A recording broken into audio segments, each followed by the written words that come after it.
Part 2, Chapter 5 The Time of Discouragement. Rain fell, campfires were extinguished, and men huddled in the huts and tents. Outside in their rough shelters, the horses moved uneasily in the mud.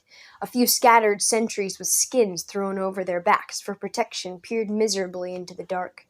Behind them, faint glimmers of light showed where in some of the huts men were wakeful, but all sound of gossip or laughter was drowned in the drumming of rain. The campaign of the Greeks against Troy had gone neither well nor badly. In the field they were superior to the Trojans, though these drew so many allies from the cities around that their numbers had not yet been lessened. Achilles had headed expeditions against the neighboring cities and islands, partly to drain the Trojans of strength, and partly to exact tribute of food and supplies for the Greek host encamped on the shore. Some cities had paid, others had resisted. 23 of these latter had been taken, and the camp was filled with all kinds of booty. Every chief was rich. For all these reasons the wiser heroes felt certain of capturing Troy, yet even they had begun to question whether victory would be worth the cost. Years had dragged on, summers and winters of huddling in rude shelters on the beach. Heroes fell daily in battle. Now and then there was sickness in the camp. Meanwhile, the fall of Troy lay months or years ahead. In the midst of such difficulties, resentment grew daily against Agamemnon, who had planned the expedition, and who was blamed for all its misfortunes. Factions arose in the camp, some men desiring to go home, while others wished to put forward a new commander-in-chief. The head of this latter party, Palamedes, was Agamemnon's earliest supporter and one of the cleverest men in the host. It was he who had unmasked the pretended madness of Odysseus and persuaded many other kings to obey Agamemnon's call. When the fleet assembled, however, Palamedes found himself less influential than Ajax or Diomede or his personal enemy, Odysseus. Infuriated by this treatment, he plotted to put aside Agamemnon and become commander himself. During the long, wet winter, discontent had mounted to its height. Seizing a moment when Achilles and several other chiefs were absent on forays, Palamedes called an assembly that voted him commander-in-chief amid a storm of applause. Agamemnon, surrounded by his enemies, went to his hut without a word of protest. However, now that he was back among his own people, it was clear that the commands of Palamedes would have no weight with him. A gleam of light from Agamemnon's hut widened for a moment as someone slipped in through the curtain of skins that hung before his door. Agamemnon looked up, but said nothing. Odysseus put aside his wet cloak and drew up a chair beside the king's. The single torch cast a shadow on the wall of the two heads bent close together, while the splashing water from the eaves outside deafened any listening ears. Odysseus curved his hand around his mouth.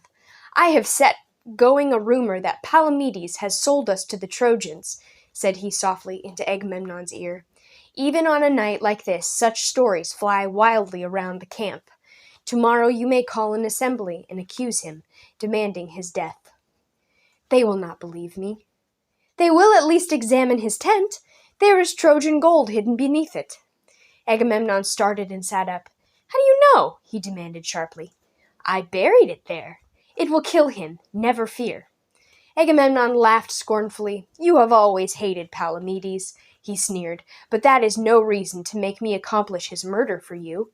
Palamedes is innocent of treachery. As for his command of the army, it cannot last any case, since the heroes will never obey him. Why should I stoop to destroy him by such means?" "One innocent man must die for the people's sake," replied Odysseus earnestly. "We stand on the edge of destruction as it is. Already Ajax swears he will not fight for Palamedes, who is no better than he, but will take his men and go home. And Palamedes? Palamedes is mad with ambition. There will be fighting between the chieftains before any ships can be put out to sea. Meanwhile, the Trojans will not stand by idle if we come to blows with one another.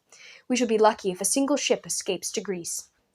Agamemnon shifted uneasily. "I admit the danger, but I do not like such plots. Palamedes is not guilty, and moreover he is your private enemy." Odysseus shrugged. "You imagine I take the sword of revenge on my opponents?" he said. "Well, it does not matter what you think, and it is true that one way or another my enemies come to a bad end. And I had not supposed, however, that you were the man to throw the death of the innocent in my teeth. Palamedes has at least conspired against his commander, whereas Iphigenia—" The king raised his head sharply, interrupting. "I will call the assembly tomorrow," he declared, "and do you play your part. We must act quickly before there is fighting. If it is for the people's sake, let him die." Part 3, Chapter 1, The Quarrel. Down from the peaks of Olympus swept Apollo in wrath, while the dreadful arrows of pestilence changed in his quiver. Descending on the foothills of Ida, he sighted the Greek camp, and his silver bow hummed deeply as the arrows flew to their mark. First the mules died, and the dogs. Later the god aimed at men, and for 9 days funeral fires burned unceasingly. There was murmuring against Agamemnon because he had made no move to appease the god's anger, but the truth was, the king suspected that he himself had been its cause. On the 10th day, Achilles summoned the folk to assembly because Agamemnon would not. This was the first time since the death of Palamedes that a lesser chief had dared send criers through the camp, so that fear and fury were in Agamemnon's heart. On the 10th day, Achilles summoned the folk to assembly because Agamemnon would not. This is repeated. This was the first time since the death of Palamedes that a lesser chief had dared send criers through the camp, so that fear and fury were in Agamemnon's heart. The place of assembly was buzzing like a hive of bees. For a long time the voices of the criers could not silence the tumult, nor induce the excited people to sit still on the benches. When at last Achilles stood up, holding the staff of the speaker, there was a sudden hush, for all were amazed at his boldness and eager to hear what he would say. Achilles immediately called up Calchas, the prophet, to tell the people the cause of the pestilence, but the old man was afraid to speak out. "Promise me protection if I tell you the truth," he demanded. "I fear lest I draw down the anger of one whom many kings obey." "No man shall offer you violence and live," Achilles reassured him, "not even Agamemnon, if it is his anger you fear." A murmur ran through the ranks of the people at this open challenge, but the prophet, Calchas, seeing that Agamemnon sat silent, was emboldened to speak out. "Apollo is angry on account of his servant, old Chrysis, the priest, who came lately with great gifts to ransom his daughter from King Agamemnon, whose captive she is. The king refused to let the girl go, and insulted her father, in punishment for which Apollo smites us with pestilence. Only when we return the maiden, Chryseis, to her father, will the sickness be cured." Countless accusing eyes were turned angrily on King Agamemnon, who, seeing that he had been put in the wrong, began to bluster as best he could. "False prophet and maker of trouble," he shouted to Calchas, "who bribed you to lay the sorrows of the Greeks at my door? I will give up Chryseis willingly for the good of the people, though she is the prize of honor which the chieftains awarded me. However, I am your overlord, and must have some prize for my dignity's sake. Let the chiefs make me ready another out of the spoils in the camp." "There is nothing to give you, greedy king," retorted Achilles, springing to his feet. "All the plunder in the camp is divided already. Wait until another city is taken, and you shall have some fair reward." "You forget your overlord," cried Agamemnon, scarlet. "Who gave you leave to call this assembly, protect your own favorites, and demand my booty from me? If the chiefs refuse me a prize, I am their master, and I will take one, perhaps from Ajax or Odysseus, or even from you." "You dare not take from me, fair Briseis, my prize of honor," cried Achilles, beside himself with fury at the suggestion. "I dare," shouted Agamemnon, "and I will." The hum that ran through the assembly died to silence as Achilles laid his hand to his sword and looked around for supporters. No other chieftain wished to quarrel with the most powerful of kings. The veins on Achilles' forehead swelled with rage, and his face grew red as fire. He had actually started to spring on his enemy when the goddess Athena, who stood suddenly behind him, caught him back by his golden hair. Men watched him struggle with his fury, but the goddess they did not see. "For years I have fought here in your quarrel," said Achilles at last, as he let fall his sword. "What harm did Troy ever do me? Fight without fight without my aid for the future, while I laugh to watch you lose. You will suffer fearful defeat for the loss of my valor, just as surely as the staff in my hand will never grow into a tree. Bitter repentance will not stave off the disaster that you have brought on yourself and the host." He dashed the staff furiously to the earth and sat down. Old Nestor arose to appeal to both chieftains for patience, but neither would listen. Agamemnon vowed he would seize for fair Briseis. Achilles insisted he would fight no more for the king. As the assembly broke up in confusion, Agamemnon called for his guards. Achilles went down to the seashore and sat looking out over the gray waters, calling to his mother, the goddess who rose like a mist from the dim depths of the sea. "My son," said she, stroking him gently, "tell me of your sorrow." "Mother," he cried, "if my life is to be a short one, should I not have all that I want? You have promised me measureless glory, in spite of which I am now put hopelessly to shame. Since in a year or two I must die, the gods owe me my happiness now." "Bitter is your sorrow to me," answered Thetis. "Unlucky was the hour of your birth. Truly, since your life is so short, the gods should grant you what you desire. Let me go to Olympus and pray Zeus give victory to the Trojans, as long as you stay out of the battle. He loves me and will grant what I ask, never fear. You shall make your own terms with Agamemnon." "Terms?" cried Achilles in fury. "I will laugh when he begs for them." "Listen for the thunder," said Thetis, "when Zeus nods his head to my prayer." The gray goddess vanished into the air, but Achilles sat still by the shore. Tears came into his eyes for the loss of Briseis, since after his fashion he loved her. Yet the loss of her mainly hurt his pride. She was the first thing he desired that was ever denied him. Part 3, Chapter 2. The Combat. Down by the seashore the people of Achilles were competing with javelin or discus. His horses stood quietly at their mangers, and his chariot lay in its shelter, well covered up. From the tents and huts of the other kings, however, the forces of the Greeks were going out to battle. Once more the gates of Troy swung wide. The plain was filled with men and horses and was ablaze with bronze. Earth thundered beneath the feet of the armies as they rushed into the fray. Paris, beautiful as Apollo, sprang out in front of the Trojans. A black panther skin was flung over his shoulders, and his curved bow was slung at his back. In each hand he brandished a bronze-headed spear, and he called on the chieftains of Greece to meet him in combat. Paris was not often seen in the front of the battle, for which reason many of the princes were complaining that they fought in the cause of a coward.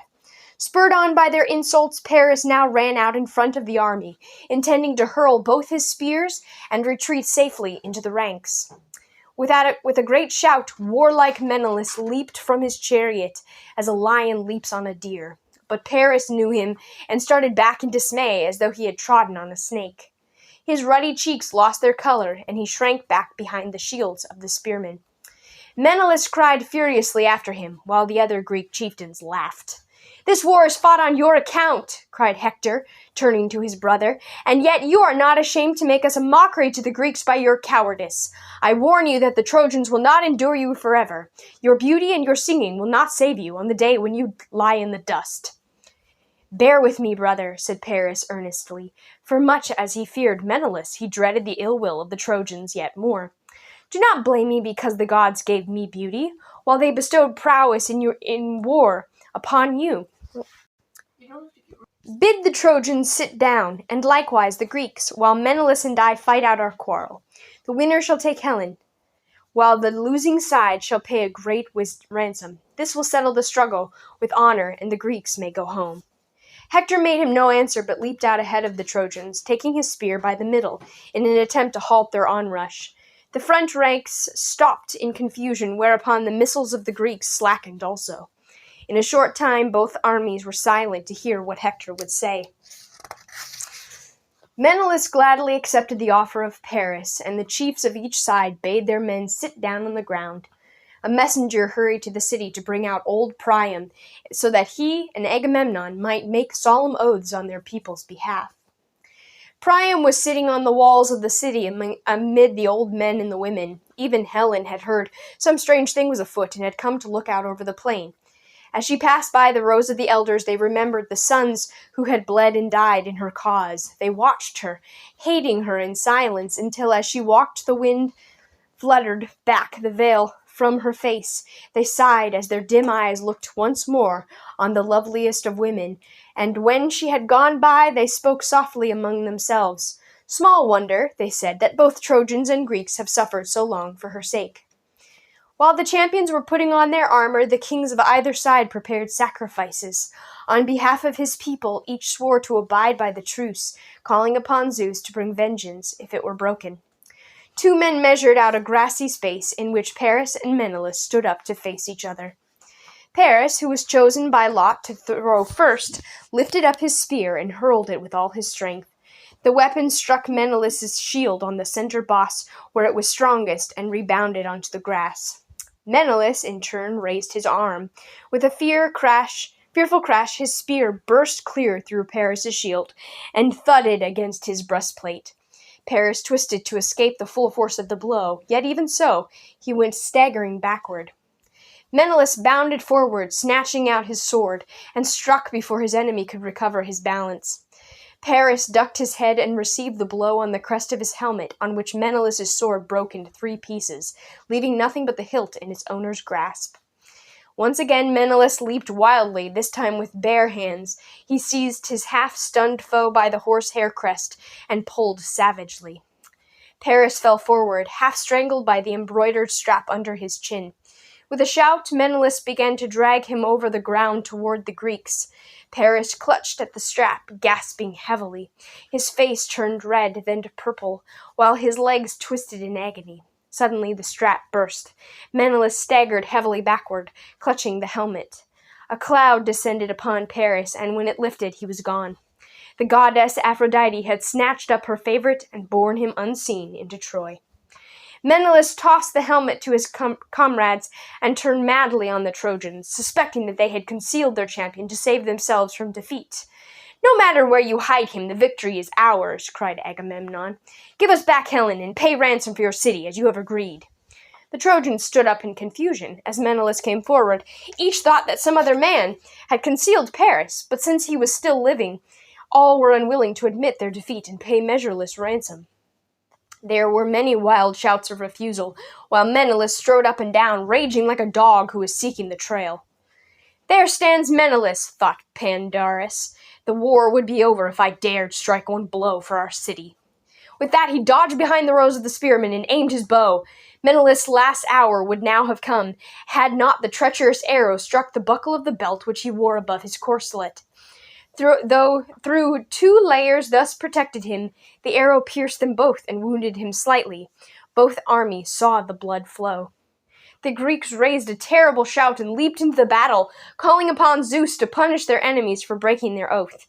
They fell upon the mass of the Trojans like an irresistible wave of the sea. Part 3, Chapter 3. Hector and Andromache. The Greeks surged forward, shouting. Had it not been for Hector, the Trojans would have been chased in confusion to the very gates of Troy. Hector stood like a rock, and soon his men rallied around him, though their raging enemies pressed them hard. For a while the battle swayed back and forth until the furious strength of Diomede put the Trojans before him to flight. At that, Helenus, a prince of the Trojans, who was their chief prophet, came over to Hector. "Brother," he cried, "we need more than valor to overcome a Greek who is favored by the gods. Go back to Troy and bid your mother lead the women into the temples with offerings. Their prayers will avail us more at this moment than your strength, great though it is. I foresee Zeus is ready to grant us the power to drive the Greeks back over the plain and set fire to their ships." "I will go," answered Hector, "but do you and Deiphobus rally the Trojans until my return." There were great crowds at the gate as Hector entered, but farther in the streets were deserted, for the people were all on the walls. It was not the custom of Hecuba, however, to sit watching the wall, so that Hector turned his steps to the upper end of the town, where the vast columns of Priam's palace glistened white in the sun. Although Hecuba was gray and withered by now, the rims of her watery eyes were red from such sorrow she never sat idle. Hector found her busy directing the work of the women in her house. At his request, she sent these out through the city to bid all women come to the temples with gifts. She herself went to her carved chest and took out a robe for Athena, so thickly embroidered with silver and gold that it shone like a star. Hector turned away, leaving to his mother the detail of the processions. His melancholy mood was upon him, and brought forebodings that made him seek his own house. It seemed to him that the gods would not grant him any more chances to see his wife. Andromache was out on the walls, said the servants, and Hector turned silently back through the streets to the gate. Long before he reached it, Andromache came racing to meet him with fluttering garments. Behind her, little boy's nurse was jogging along with the child in her arms.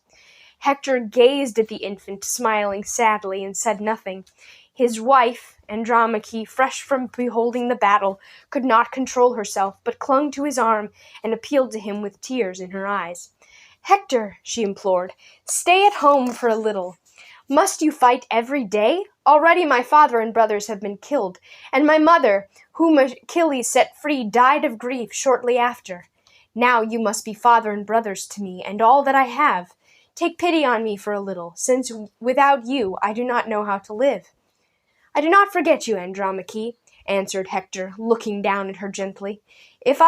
Yet if I shrank from the battle, I should be put to shame before all the women of Troy. I was born to be a warrior, and must fight as my nature bids me. Yet, dear wife, do not think I am foolish enough not to know that Troy will be taken. My anguish is not for the Trojans, when I think of that day, nor for my mother, nor Priam, nor my brothers, but for you. You must live out your life as a slave somewhere in Greece, and hear men mock at you because you once loved me. May I be buried deep, deep in the earth, where I cannot hear the sound of your crying." He turned from her to put out his arms for the baby. The boy, however, did not recognize his father in his helmet, and set up a cry. Andromache laughed through her tears as Hector put down his helmet, took up his son, and blessed him. "May you be a comfort to your mother," he said, "and a more fortunate warrior than I." He gave the boy back to his wife, who smiled tearfully on him, and blamed himself bitterly for sharing with her the sad thoughts of his heart. "Remember," he said, "that no man can kill me before the hour of my death, which the fates fixed at the time I was born. Even though I play the coward, that date can never be altered. Go home now, and sit down to your loom. Work is better than watching." He stooped to pick up his helmet, and turned to the gate. Andromache led the way homeward, struggling vainly with her tears.